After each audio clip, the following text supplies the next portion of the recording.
വളരെ എളുപ്പത്തിൽ ഉണ്ടാക്കാൻ പറ്റുന്ന ഒരു സ്നാക്കാണ് തയ്യാറാക്കുന്നത്. അപ്പോൾ അതിനായിട്ട് നമുക്ക് പഴം വേണം. ഏത് പഴം വേണമെങ്കിലും നമുക്ക് ഉപയോഗിക്കാം. ഞാനിവിടെ നേന്ത്രപ്പഴമാണ് എടുത്തിരിക്കുന്നത്, ഒരെണ്ണമാണ് എടുത്തിരിക്കുന്നത്.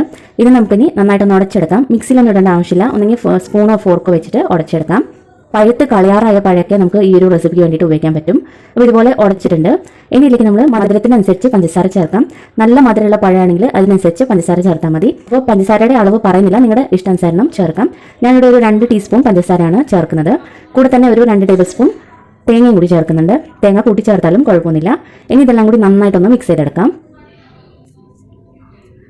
ഇത് കുറച്ചും കൂടി ഫ്ലേവർഫുൾ ആക്കാനായിട്ട് നമുക്ക് വേണമെങ്കിൽ കുറച്ച് ഏലക്കപ്പൊടി കൂടി ചേർക്കാവുന്നതാണ്. വേണമെങ്കിൽ ചേർത്താൽ മതി, അല്ലാതെ തന്നെ ടേസ്റ്റിയാണ്.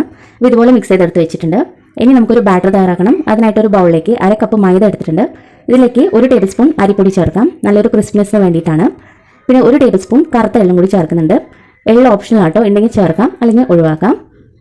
ഇതിൻ്റെ കൂടെ 1 നുള്ളു ഉപ്പും കൂടി ചേർക്കാം. പിന്നെ കളറിന് വേണ്ടിയിട്ട് 1/2 ടീസ്പൂൺ മഞ്ഞൾപ്പൊടി കൂടി ചേർക്കുന്നുണ്ട്. നമ്മൾ സാധാരണ പഴംപൊരിക്കൊക്കെ മാവ് തയ്യാറാക്കുന്ന രീതിയിലാണ് ചെയ്തിരിക്കുന്നത്. പിന്നെ മധുരത്തിനനുസരിച്ച് കുറച്ച് പഞ്ചസാരയും കൂടി ചേർക്കാം. വളരെ കുറച്ച് ചേർക്കുന്നുള്ളൂ. 1 ടീസ്പൂൺ പഞ്ചസാരയാണ് ചേർത്തത്. അതും നിങ്ങളുടെ ഇഷ്ടാനുസരണം ചേർക്കാവുന്നതാണ്. അപ്പോൾ നമ്മൾ ഇതുപോലെ ഒന്ന് മിക്സ് ചെയ്തെടുക്കുക. ഇഡ്ഡലി മാവിലേക്ക് ഒരു പരുത്തിലാക്കിയെടുത്താൽ മതി.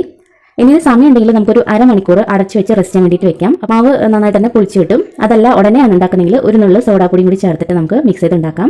ഇതിപ്പോൾ ഉടനെ ഉണ്ടാക്കുന്ന കാരണം ഞാനിവിടെ സോഡാപ്പൊടി ഉപയോഗിച്ചിട്ടാണ് തയ്യാറാക്കുന്നത്. നിങ്ങൾക്ക് സമയം ഉണ്ടെങ്കിൽ ഒരു 30 മിനിറ്റൊക്കെ റെസ്റ്റ് ചെയ്യാൻ വെക്കാവുന്നതാണ്. അപ്പോൾ നന്നായിട്ട് മിക്സ് ചെയ്തെടുക്കാം. അപ്പോൾ നമ്മുടെ മാവ് ഇവിടെ റെഡി ആയിട്ടുണ്ട്. ഈ ഒരു പരുത്തിലാണ് മിക്സ് ചെയ്തിരിക്കുന്നത്. ഈ സമയത്ത് നമ്മൾ എണ്ണ ചൂടാക്കാൻ വേണ്ടിയിട്ട് വെക്കണം. ഇനി നമുക്ക് ബ്രെഡ് വേണം. 2 സ്ലൈസ് ബ്രെഡ് എടുത്തിട്ടുണ്ട്. ഒരു ഭാഗത്ത് നമുക്ക് ഈ പഴത്തിൻ്റെ കൂട്ട് വെച്ച് കൊടുക്കാം, നല്ല ടേസ്റ്റ് കിട്ടുള്ളൂ.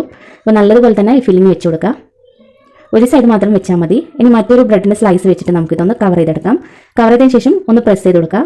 അതിനുശേഷം നിങ്ങൾക്കിത് 4ആയിട്ടോ 2ആയിട്ടൊക്കെ കട്ട് ചെയ്യാവുന്നതാണ്. 2 ഭാഗമായിട്ടാണ് കട്ട് ചെയ്തിരിക്കുന്നത്. ഇഷ്ടാനുസരണം കട്ട് ചെയ്തെടുക്കാം. അപ്പോൾ ഇതുപോലെ കട്ട് ചെയ്തെടുക്കാം. അപ്പോൾ നമ്മൾ നേരത്തെ എണ്ണ ചൂടാക്കാൻ വേണ്ടിയിട്ട് വെച്ചിരുന്നു. ഇനി ഇത് ഓരോന്നും ഈ മാവിൽ നന്നായിട്ടൊന്ന് മുക്കിയെടുക്കണം. എല്ലാ ഭാഗത്തും മാവ് പിടിക്കണം. ആ രീതിയിൽ വേണം നമുക്ക് എടുക്കാനായിട്ട്. അപ്പോൾ ഇതിന് നമുക്ക് മീഡിയം ഫ്ലെയിമിലിട്ട് വറുത്തെടുക്കാം.